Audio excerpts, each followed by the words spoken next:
जे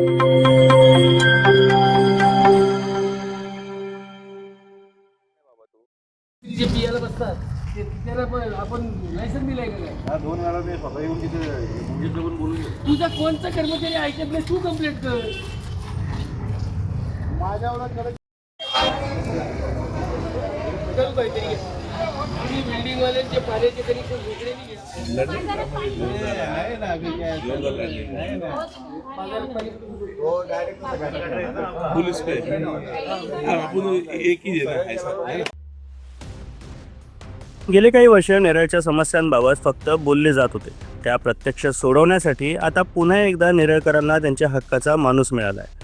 पंचायत समिती निवडणुकीत दणदणीत विजय मिळवलेले नेरळचे माजी कार्यसम्राट सरपंच भगवान चंचे हे नेरळच्या समस्या सोडवण्यासाठी आता रस्त्यावर उतरलेत. नागरिकांच्या समस्या कार्यालयात बसून सुटत नसतात, त्यासाठी लोकांमध्ये जाणं गरजेचं असतं ही धारणा असलेले भगवान चंचे यांनी दिनांक 20 फेब्रुवारी रोजी प्रशासकीय अधिकारी सुजित धनगर, ग्रामसेवक अरुण कारले, ग्रामपंचायत कर्मचारी यांना सोबत घेऊन नेरळ अक्षरशः पिंजून काढले. यावेळी शिवसेना ठाकरे गट व राष्ट्रवादी काँग्रेसचे पदाधिकारी कार्यकर्ते देखील त्यांच्यासोबत उपस्थित होते. सुरुवातीला राजमाता जिजाऊ भोसले तलाव परिसराची पाहणी करत असताना रात्री येथे गर्दुल्यांचा वावर आढळून आला. यावर चंचे यांनी तात्काळ कडक कारवाईचे फरमान सोडत प्रशासनाला स्पष्ट सूचना दिल्यात.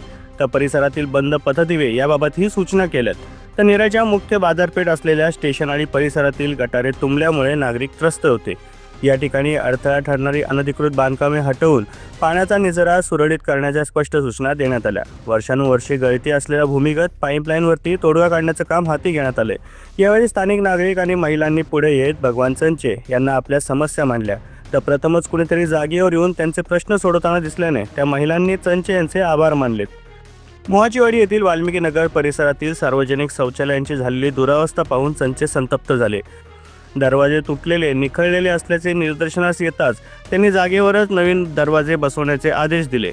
तर कामाला तात्काळ सुरुवात देखील करण्यात आली. इतरही सार्वजनिक शौचालयाबाबत त्यांनी सूचना केल्या आहेत. परिसरातील ठिकठिकाणी साचलेला कचरा, काही सोसायट्यांनी बंद केलेले रस्ते या मुद्द्यांवरही चंचे यांनी नागरिकांच्या तक्रारी ऐकून घेत प्रशासनाला ठोस कारवाईचे निर्देश दिले. पाण्याच्या समस्येबाबतही पाठपुरावा सुरू असल्याचे त्यांनी स्पष्ट केलं. दरम्यान नागरिकांच्या समस्यांबाबत कोणतीही हयगय सहन न करणारे भगवान चंचे यांनी अधिकारी कर्मचाऱ्यांना पुन्हा एकदा सक्त ताकीद दिली. चंचे यांच्या या ऑन फील्ड कारवाईने नेरळकरांच्या आशा पुन्हा एकदा पल्लवित झाल्या. तेव्हा नेरळच्या अडकून पडलेल्या विकासाला पुन्हा एकदा भगवान चंचे हेच मार्गी लावणार का, हे आता पाहणं महत्त्वाचं ठरणार आहे.